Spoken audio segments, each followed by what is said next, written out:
જાગો તમે જૂના યુગના યોગી. પણ જૂના યુગનો યોગી હોય તો જાગે. થોડો થોડો સૂતો હોય તમે અવાજ કરો ને સાંભળતો હોય ને ઈરાદાપૂર્વક નો હોંકારો દે. બાકી ભર નીંદર માં સૂતો હોય તો ઓશિતાનો હોંકારો દઈ દે, જાગો જાગી જાય. પણ જાગે છે આને હોંકારો નથી દેવો, એને આપણે ન ભૂગીએ. ખબર છે ને ખોટું બોલે એને ન ભૂગાય. ખબર હોય ને ખોટું બોલતો હોય એને કહે. ઓલું ભર નીંદર માં હોતો હોય ને તમે 2-5 અવાજ કરો ને ઓશિતાનો કીધી હા અને ઓલો કે ભલે રાયડું નાખતો આપણે બોલવું છે તે આગળ વિયો જાય, એને ન ભૂગાય. માટે અર્થદબ્ધ જીવન ન રાખવું. શુદ્ધ અને પવિત્ર પાટી કોરી કડાક કરી નાખો ધોઈ. ઘેડિયા વાળી પાટી છે એમાં એકડો લખવો વહીમો લાગે, બાકી પાટી એવી સોખી કરી નાખો તો એકડો એમાં ઉઠે અને એ એકડો પાછો આપણને વાલો મોંડો ઘૂંટવા. એ શૂન્યમાંથી પાણી પ્રગટી એક એટલે એક, બીજી પાણી ઉપર આવી એટલે થયા 2, ત્રીજી પાણી આવી એટલે થયા 3. એ ત્રણેય પાણી લાગતા શૂન્યમાંથી સર્જન થવાથી ઓમકાર બન્યો. ઓમકારના 3 પાખડા હોય ને, એમાં જે નિશેનું પાખડું છે એ છે દેવ મહાદેવ, જેનાથી આ સૃષ્ટિનું સર્જન થયું. ઉપર જે પાખડો દેખાય છે એ છે બ્રહ્માનો કડેલો ઘાટ. આ બધા ઉપર દેખાય ને એ ઉપલું પાખડું છે. પણ એ બધા ઉપલા પાખડા કેને આધારે છે એ પાખડું નથી દેખાતું. અને વચ્ચેનો જે પાખડો છે એ તમારો શ્વાસ છે. એ વિષ્ણુ ભગવાન છે. એના ઉપર જે સૂન અને સૂન ઉપર બીજ, એ બીજ સમોવડ કોઈ નહીં. ભલે કરે કોટાન કોટી કરમ, બ્રહ્મા અને વિષ્ણુ મહેશ બીજ મેં, બીજ પોતે હે પૂર્ણ બ્રહ્મ. એ પરિબ્રહ્મ પરમાત્માનું સ્વરૂપ છે. પણ સંતોએ તો એવો અનુભવ કર્યો કે બીજ ઉપર બીજું છે, કેવા જેવું નથી કાંઈ. વિદેહની વાત કોક વિરલા જાણે. અને 33 માયલા હોય ને તો પહોંચે ત્યાં.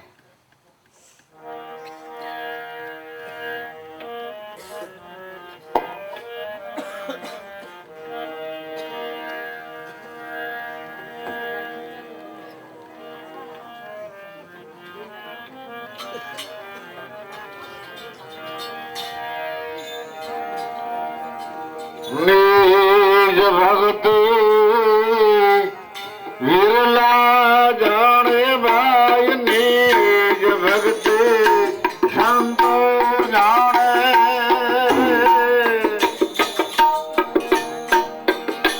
જેન જુગે જોગની કમાય, અબમાન ખેતી લે મેરે ભાઈ.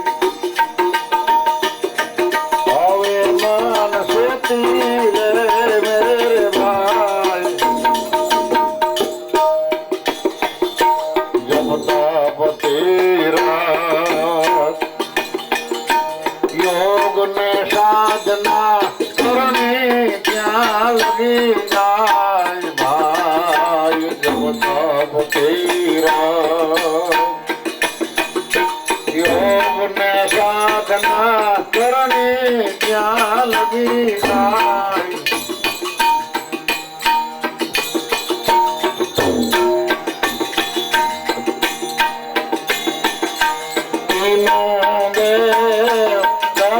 अवतारा तीनों दस अवतारा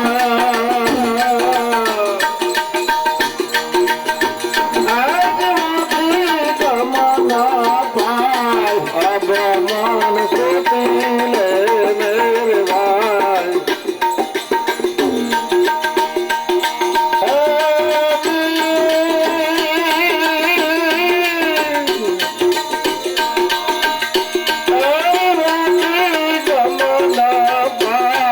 હવે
ત્રિકમદાસ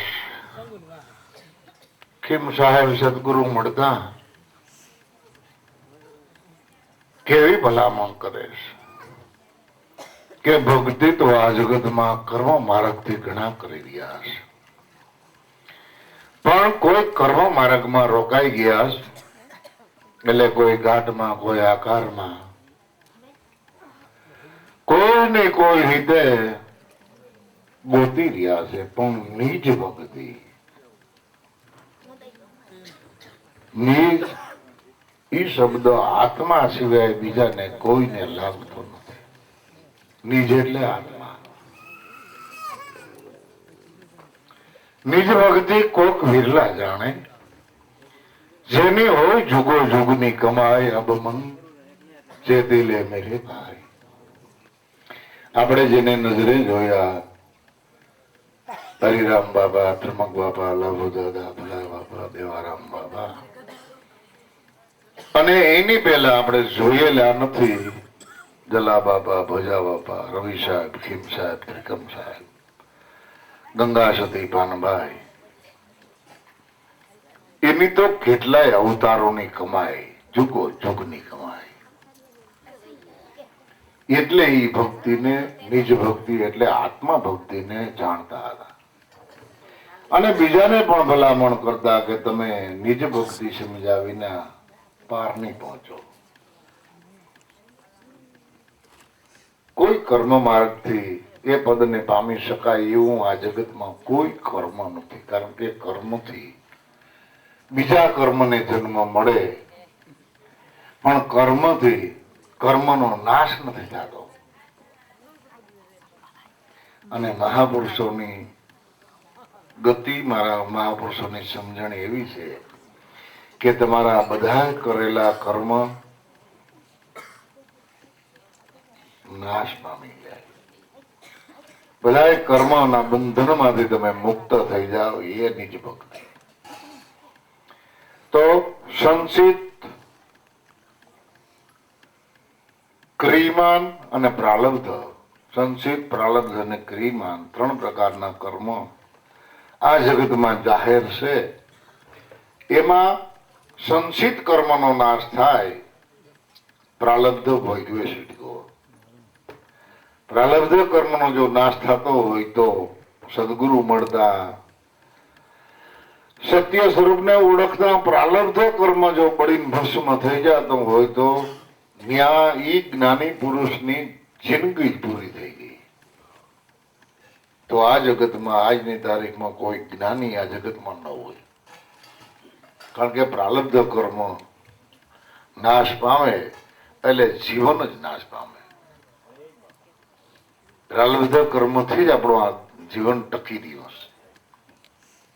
પછી એમાં સુખ, દુઃખ, હાનિ, લાભ, જસ, અપજસ એ આ જિંદગીના રસ્તામાં ઘણું ઘણું આપણને મળે, પણ આપણું હોય આપણને મળે.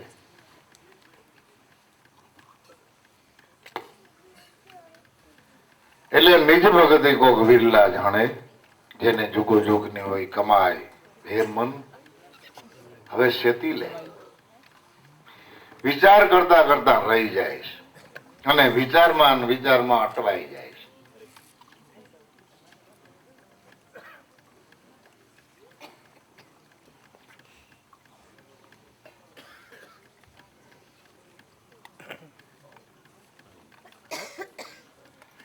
એક ગામ, અને ગામની અંદર એક જ રસ્તો બહાર નીકળવાનો, અને એ બજારમાં ઘણી પ્રકારની દુકાનો.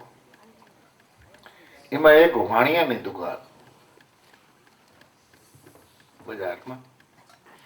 ત્યાંથી કાયમની માટે ગામમાંથી ગાયું ઘણમાં મૂકવા જાય, ગામના માણસો ભેંસું મૂકવા જાય.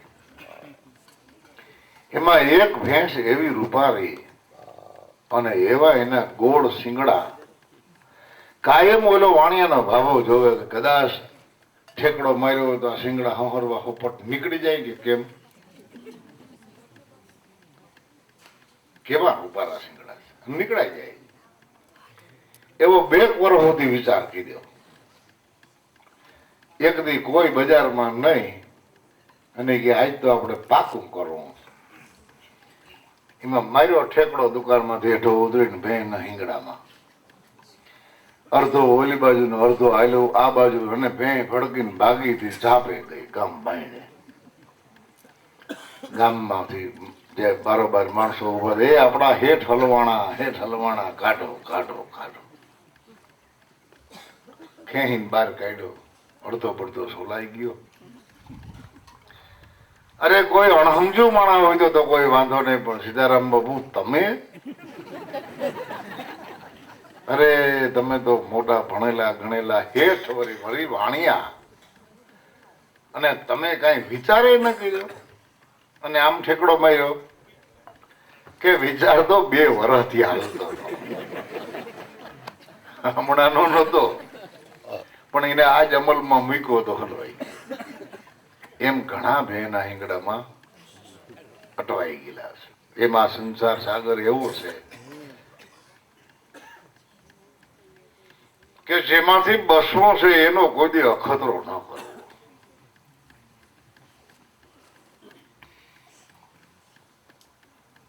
જપ તપ તીરથ યોગ ને યજ્ઞ કહો કરણી ક્યાં લગી જાય. કદાચ તમે જપ કરો, તપ કરો, યોગ યજ્ઞ કરો, દાન પુણ્ય કરો, તો એક દી આ જગત માંથી પુણ્ય થઈ રહેવાના છે.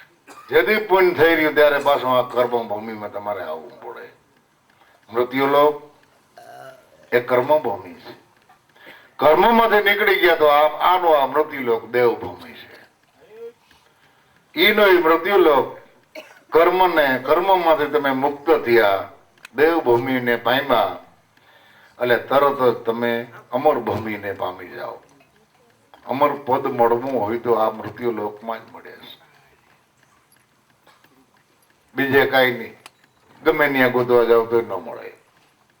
પણ મળ્યું કે ને કે કમાણી કરી કરી કરી કરીને અવતારના અવતાર ભોગવતા કોઈ એવા સંતો મળ્યા તો એને કહી દીધું કે તીનું દેવ ને 10 અવતારા વાકુ ગમ નાય અબ મન ચેતી લે રે.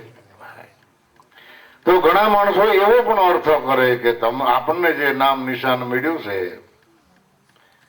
એ બ્રહ્મા વિષ્ણુ મહેશ મોટામાં મોટા દેવ છે. એ ત્રણેય દેવ અને નાના મોટા જે ભગવાનના 10 અવતાર થયા એને આ વાતની ખબર નથી.